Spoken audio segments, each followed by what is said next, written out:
Sebastien, welcome to our podcast. Thank you, Joanne. It's such a pleasure to have you. I think you previously did a podcast with one of my colleagues during the pandemic, which seems like a lifetime ago. So it's the first time we're meeting face to face. But as I told you, I follow you on LinkedIn and I always laugh at your posts because... Oh my God, you know this part of myself. Okay. Is there another part? Yeah, there's a lot of other parts, but Okay. if you know this part... We'll get into that then in this Please. podcast. So my first question is a bit philosophical, maybe spiritual a little bit. So I was going to ask you, what is your why? What drives Sebastien in life? Whoa. You weren't expecting that. And really, to be honest, with the guys and girls who are looking at us, I don't know the question in advance. Sometimes we can know the question. I don't know the why of Sebastien. The funny part is that I thought I would have every answer to all your questions, but this is a very spiritual one. No, okay. I have a sort of answer about it. You know, when I will be up there, even if you believe in whatever your faith, or even you don't have faith, one day you will pass, I don't know the exact English word, but you will go up. Voilà. And I want, when I will be up there, to be proud of what I had made down there. With my wife, I do everything with my wife, business and kids. I'm sure about business, not about kids, but whatever. We have a leitmotiv, and we are writing a book together. And the title, I can give you the title. It's in French, but I try to translate, and you will guess the why by the title. Living in a Shark's World, Little Guide to Dolphins. Wow. Because when we started to go into fintech with Diane, my friends, family told me, beware, Sebastien, you are going with sharks, you are going to swim with sharks, and beware, don't become a shark. But by being a dolphin, you can swim with shark, and often the dolphin kills the shark. But we don't want to kill anybody. We just want to go next to them. So why? There are two whys. I'm really someone who likes to search the why in general. Why are we on Earth? Why am I on Earth? So I love, for example, the history of religions. I love learning about the history of history of religions, spirituality, and to know why are we there? Are we there just to program, to drink coffee? So it's in fact a small question. I think you thought it was an introduction question, but it could be a complete it could be a podcast on its own. Perhaps not about religion, but more, I would say, the more new age philosophies. So like the Eckhart Tolle, the Donald Walsh. It's a question that also fascinates me because I think I'm still searching. To have another angle of answering that question is to feed my brain. Everything I do in my life is to give food to my brain. Your brain or your soul? Oh my God! I thought it was a technical. About fintech. We'll get there. Don't worry. I think that the brain is an antenna to the soul. Sorry. Okay. But we can go on that. Fair enough. Okay, we'll take that answer then. To get back to the why. So, you mentioned two whys. To be proud of myself when will be up, whatever I do. To feed my brain by doing and learning stuff who are useful to myself or to someone else.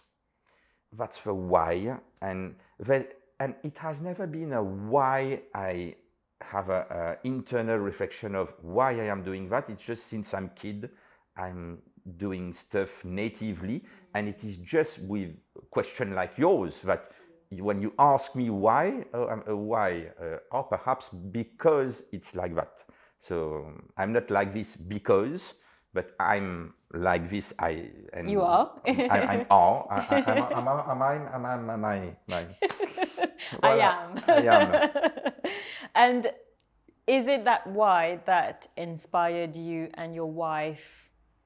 Before we get into that, how did you decide that building a business with your wife was a wise decision? No, never.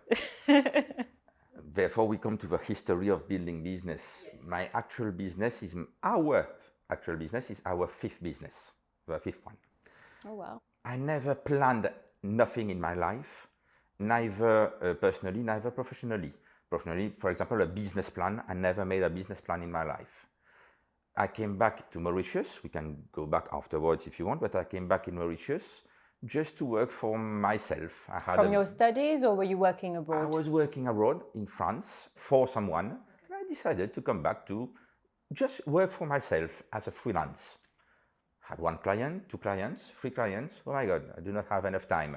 I call a friend, you help me? 5 clients. Okay, let me hire someone. Oh, but to hire someone, okay, I must create a company. Let me create a company. It was called Biquad at that time. Create a company. What was the business? What consultancy were you doing then? Oh, it was a sort of web agency, but with a focus on consultancy also. Third employee, 4 employees, 5 employees. Diane, what do we do? It wasn't meant to be like that.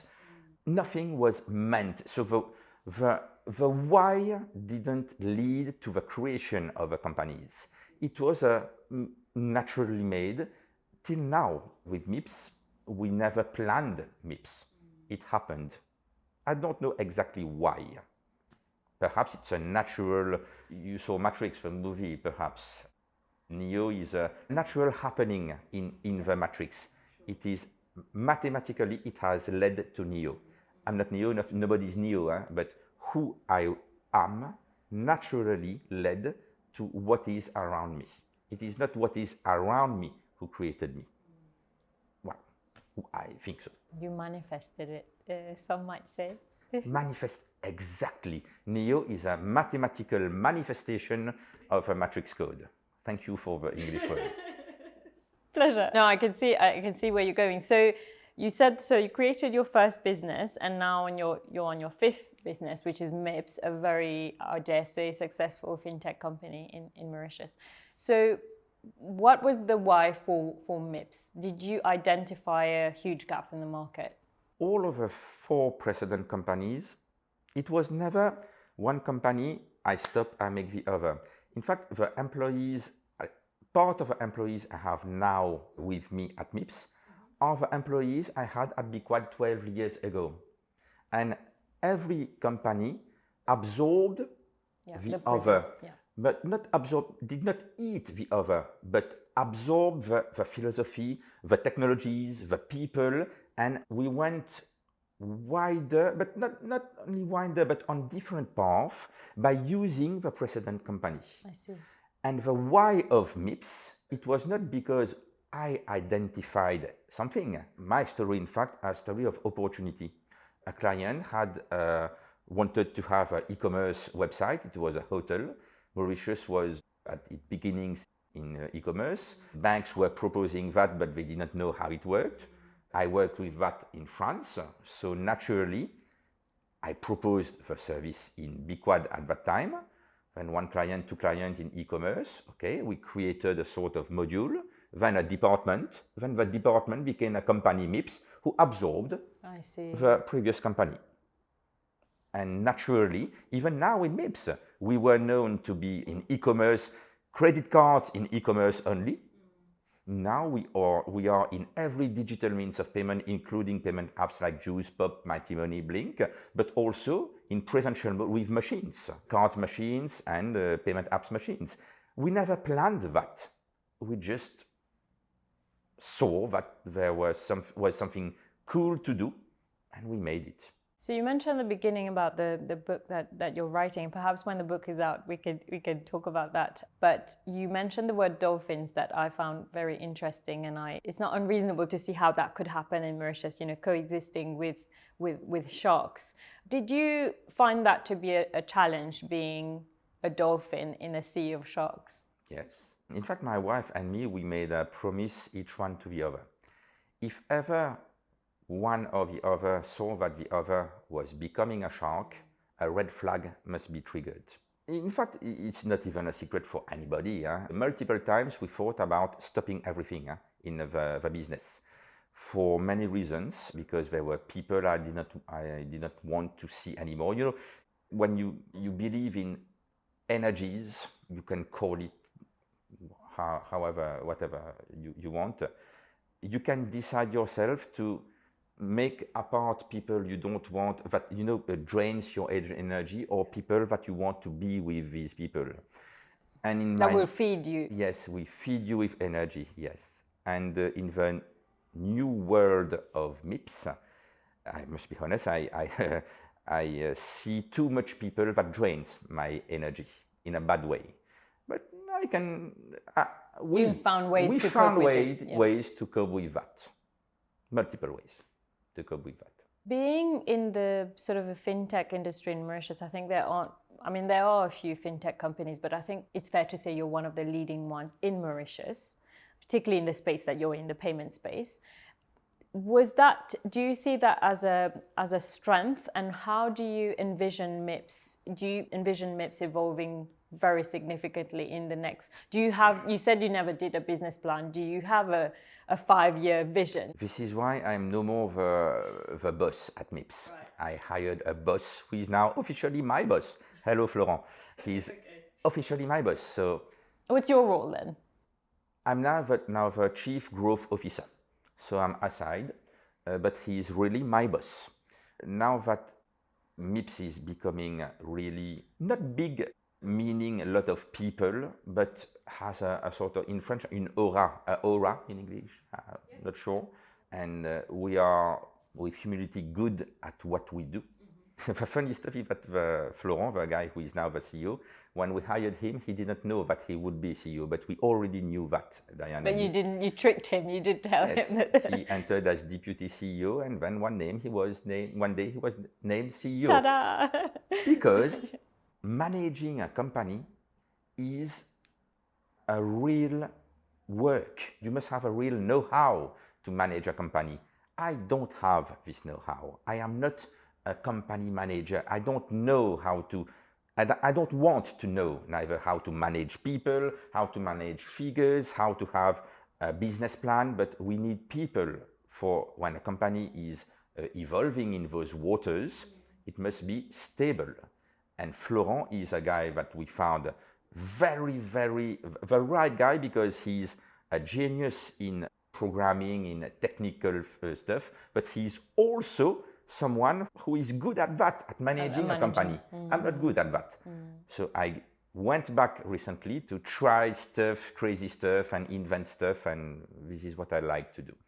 You would say that that's your biggest strength, to be creative and innovative? I do not like at all when someone tells me, that something is impossible. Perhaps sometimes some stuff might be eventually impossible, but it should be proven mathematically to me. And often when someone says to me that it's impossible to do something, I see opportunities. Yes. Oh, it's impossible. Discovering America is impossible. Mr. Christophe Colomb, there's an opportunity there. Then everybody goes. Once someone has made, everybody goes. And okay, fair enough. But I often say that the impossible is something temporary. It never remains impossible for long. Fully agree with you, and I'm exactly like you. I remember, and I'll never forget that when I first came back to Mauritius from London about almost 10 years ago now, one of the first lawyers I went to see said to me with a kind of usual lawyer arrogance, shall I say, that I don't understand why you want to do tax. There's no tax in Mauritius. It's very simple. You're crazy to want to go that. And in my head, I remember thinking at the time, challenge accepted. And then the whole tax system became extremely complex almost overnight. You know, some people are perhaps discouraged by being told you can't do something, but I'm always like, yes, I'll prove you wrong. And often I see that people make confusion, a mismatch between, when they say that something is impossible, they make a confusion between the objective and the mean to go to the objective. An example, I don't know, America. The objective is going to America. What is impossible? It was meant impossible by, in French, we call it the clergé, in English, the religion people. Christophe Colomb, before going to America, he must have the permission of the Queen, if my memory is good. pense que c'était la reine, oui, and the clergy, to have authorization to go. To get on a ship and But at that time, they were not sure if the earth was flat or the earth was round. It was also a religious problem because the center, the universe, is it the earth, the center of the universe, like that? And Christophe Colomb had an objective, and the problem was the regulations, the rules and regulations towards the clergy and the queen, and also the means, the boats behind.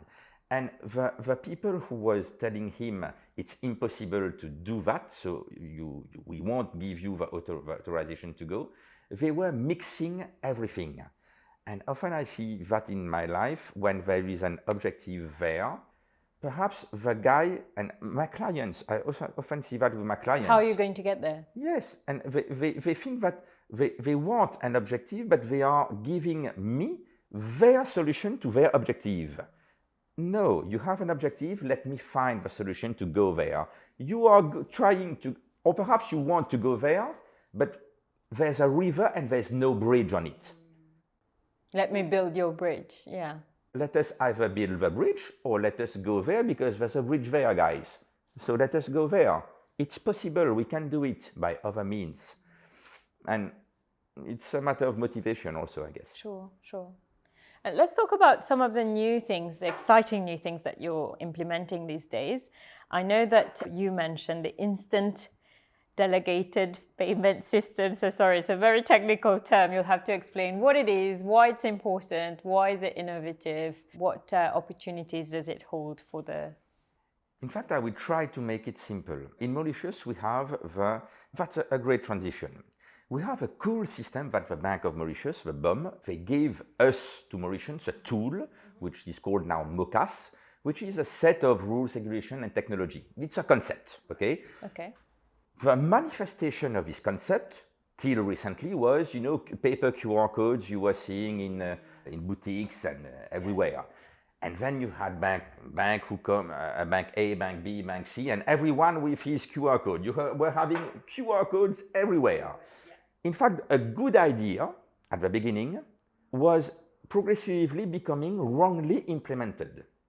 And what we created at MIPS is a mix of concept and technology, which we called internally IDP. I for instant, D for delegated, P for payment. Okay. In fact, let us take Pop or Juice or Mighty Money or Blink. They are payment apps. The authentication, the security, it is up to the app to make his own authentication and security. Sure. This is the D in IDP, delegated. We delegate all the security and the payment and all the stuff to what is already existing with Juice, Pop, Mighty Money, Blink, for example. But we created a layer of technology to use this instant payment technology to make it compatible with e-commerce. So now if you go on a website using MIPS, and if you want to pay with your Juice or your Pop, for example, before MIPS, what happened? You had a long list of how-to, like a recipe of, and please search this merchant in a list. Please put this number. When you have a receipt, please put the FT125 number in an e-commerce website. That's we are in 20th century there. So we came with a technology that just put your phone number on the website, your Juice or your Pop opens, already pre-filled the amount, you just click on I accept to pay, payment is made, the website is updated like if you had paid with your credit card. So this is the instant delegated payment, and we brought the same system in our machines, which are called the Paystations. The most known one is the Paystation Max. When you have something to pay and you want to pay with your Pop, for example, or your Juice, you tell that to the cashier. She enters the price on the Paystation Max and a QR code appears. But the big difference with the paper QR code is that it is agnostic of whichever app you will use.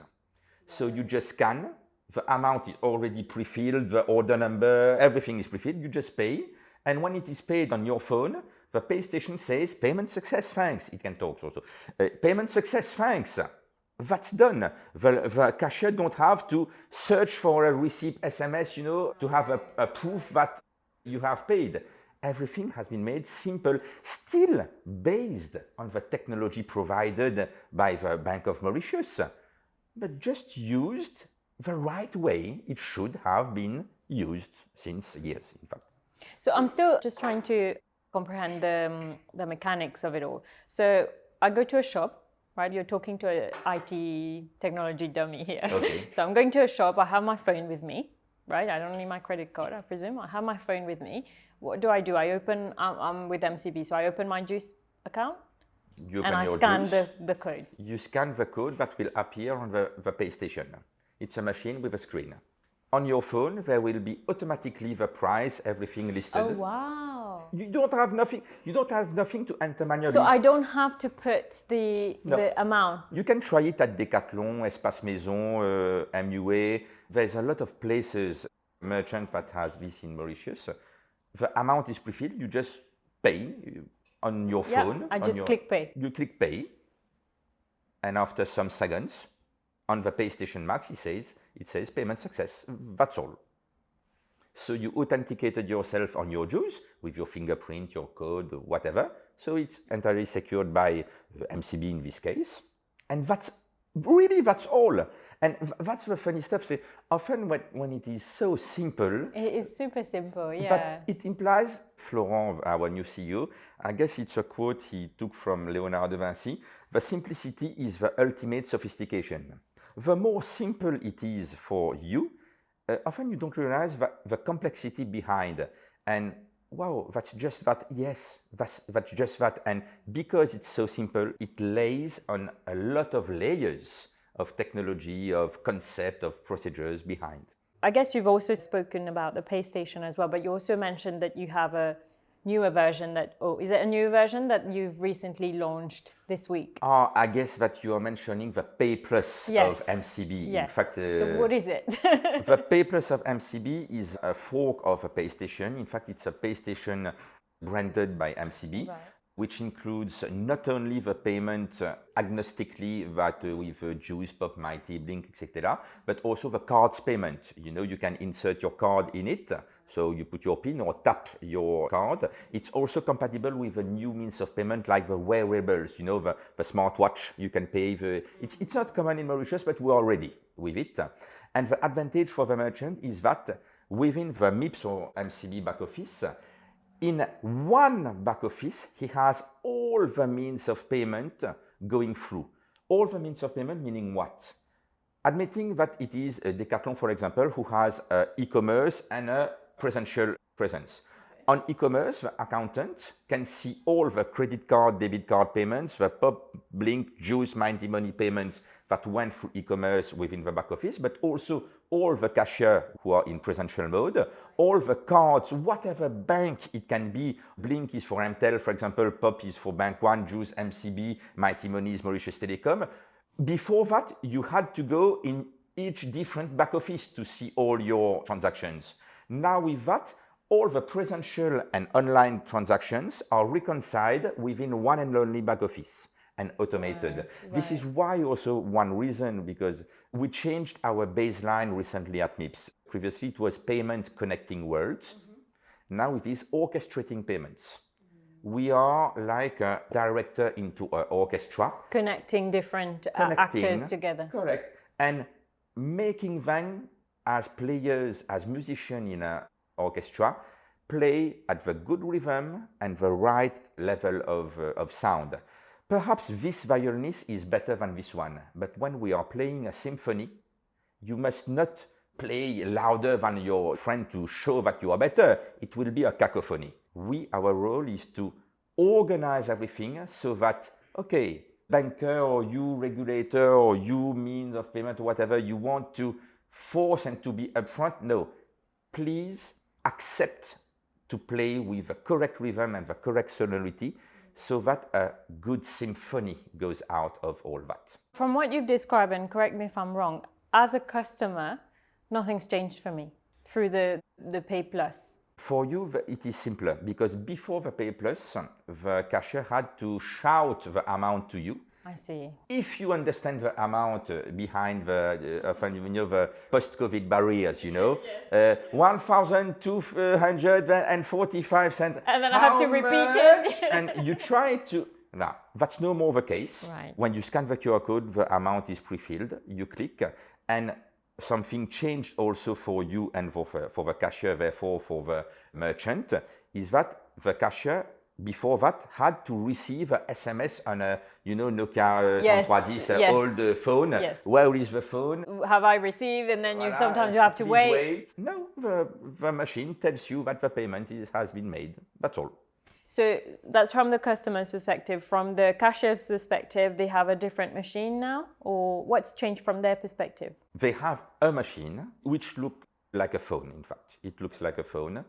And this machine is called the Paystation. So it is a universal payment machine that accepts these kinds of payments, the mobile payments, so-called, but also the cards. So the cashier has only one machine, enters the amount, and choose card or QR. You just tap your card on it. And you just tap your card on it if you want to pay by card.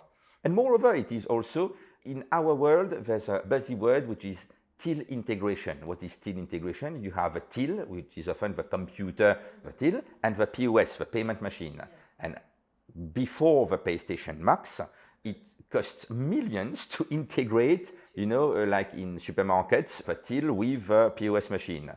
And we created another technology that we no more talk about till integration, but we talk about till control. The till controls the machine. If you go to Odyseo, for example, they have a till that controls the machine. So the cashier even no more have to manipulate the Paystation, the payment machine. It is presented to the customer with a dock. It can be mobile in your pocket. You can take your payment on the beach if you want. Or it is presented to the client, customer facing. On her till, she sends the amount directly on it, and you decide if you want to scan the QR code or to tap and pay or to chip and pin and to put your card. And the same systems are also available on e-commerce. In fact, all this, the why, to come back to this, I always considered the payment as the center of gravity of a merchant ecosystem. Because I believe that the only true contract that exists in the world is not a signed contract. It is when there is an exchange of value at the very moment of the exchange of value, a payment. The payment is the only real existing contract between two humans. So I give you my money in exchange of something, and this is the truth, the only truth for every single merchant in the world. You are a hotel, you are an insurer, you are a retailer, you have one thing in common. You have an exchange of value at a tea time, and we position ourselves at this tea time when there is the exchange of value, which is the center of gravity, and then we connect the dots with accounting software, with the banks, with a lot of stuff, in fact. So obviously, the cashier needs to use this Paystation. Paystation. I keep wanting to say PlayStation, but I guess you did that on purpose, didn't you? No, in fact, it was not on purpose. Really? Yes, it's so clever. So clever. It was really Paystation. And recently I went to Dubai and I saw that the word already exists, Paystation. In Dubai, it was a sort of ATM. Okay. But we have the brand in Mauritius, Paystation. We had it. As trademark. So the cashier needs to have the Paystation. So is it a question of rolling out now the Paystation to all the shops, etc. in Mauritius, right? It's a question of rolling out. And it's not only a change into how the cashier and the merchant manage money, so digitalization of money. It's not only a matter of change of usage for the client, but we also manage to lower the costs for the merchant. Because often the population forget that for the merchant, the friction point where there is the exchange of value, therefore the payment, it has a cost. A payment has a cost. And it can be high, depending on the means of payment you are using. It can be low, depending on others. The confusion often is that merchants think that cash has no cost. Handling cash has a lot of costs, depending on the kind of industry you are in. Cash has a cost. So all means of payment, as soon as there is a payment act, has a cost.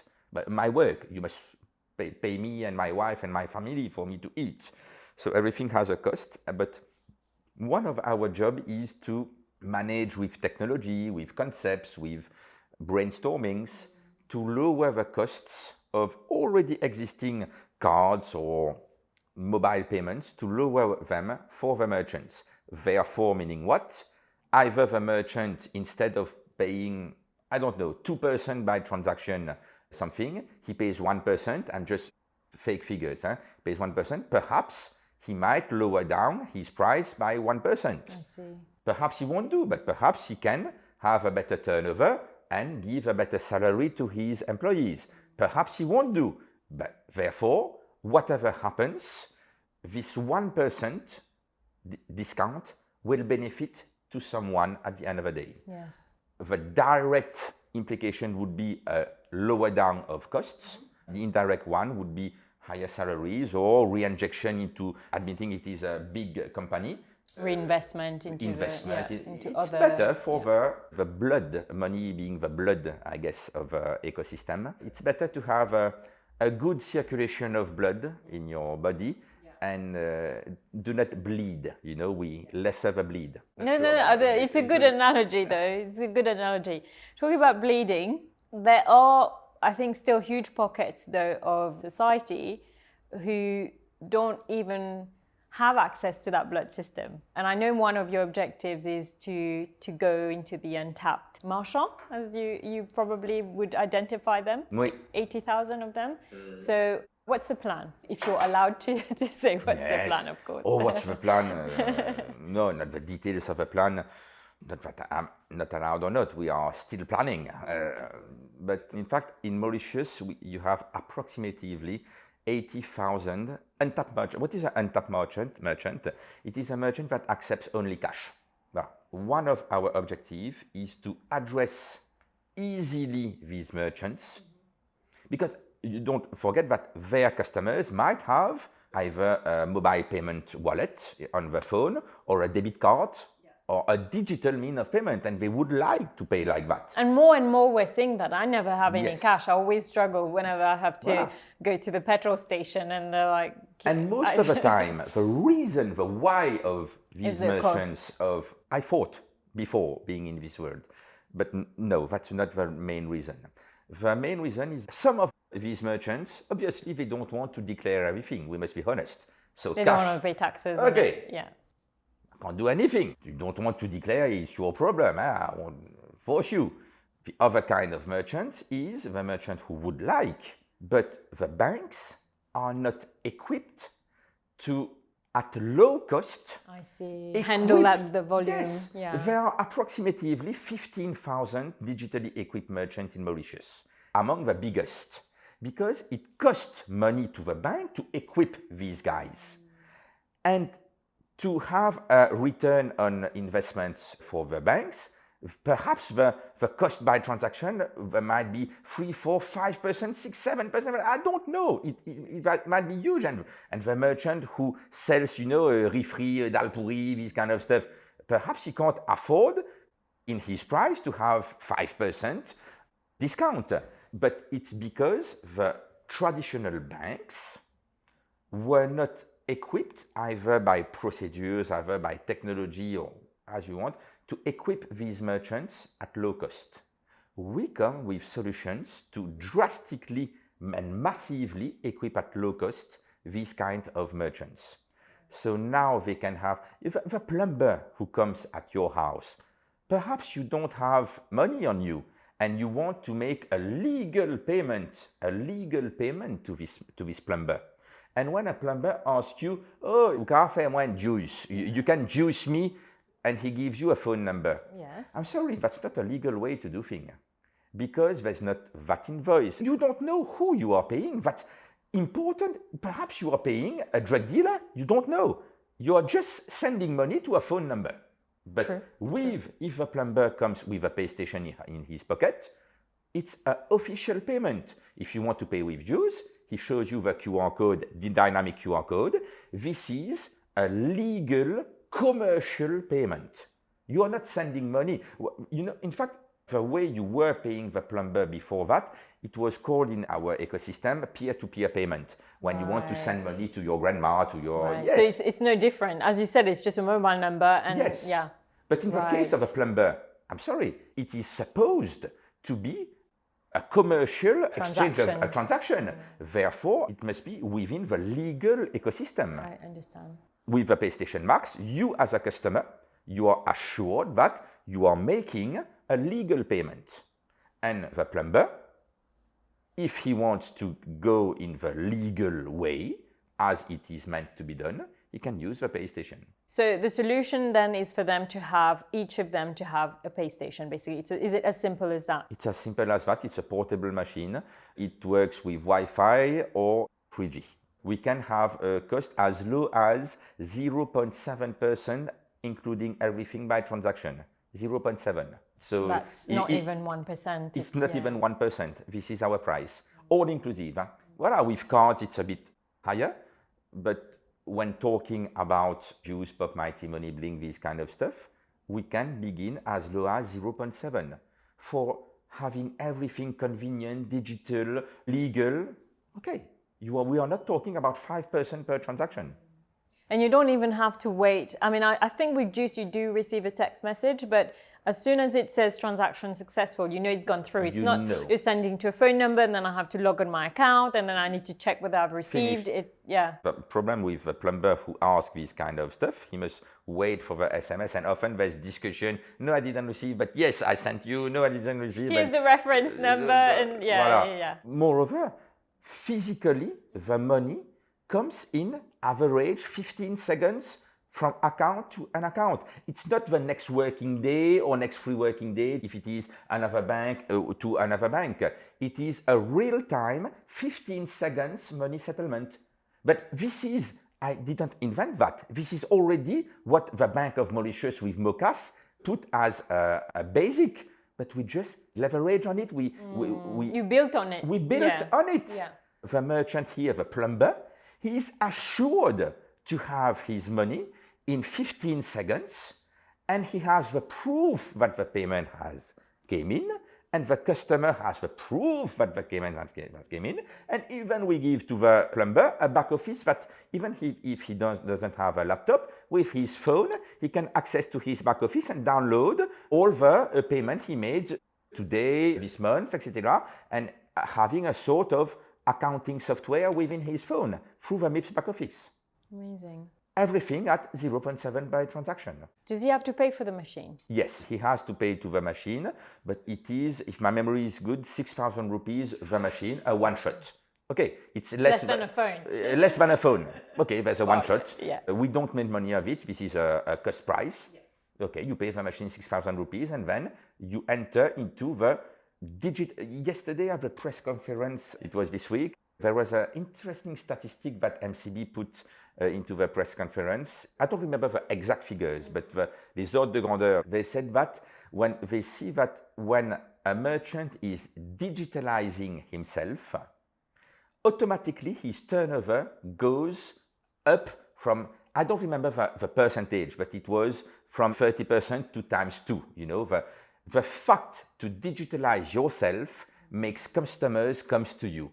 I am the kind of customer who doesn't have never a penny on me. Same. Never. I'm the same. And I will be put off if I had a choice between two very similar products or suppliers, one of whom accepts mobile payments and the others only cash. Of course I will go to this one. And hopefully what you do, part of the work that you do, will encourage the society to become cashless eventually. Correct. And get rid of checks. I still don't understand the concepts of why people still use checks, but I think that's another discussion. Last question, Sebastien. From what you've said, and I can see the passion shining through everything that you're saying, I'm sure your vision is bigger than our little island in the middle of the Indian Ocean. So do you have a vision past our borders? Yes, madam. What is it? Yes, in fact, even in Mauritius, there's a lot to do. And now Mauritius is our playground.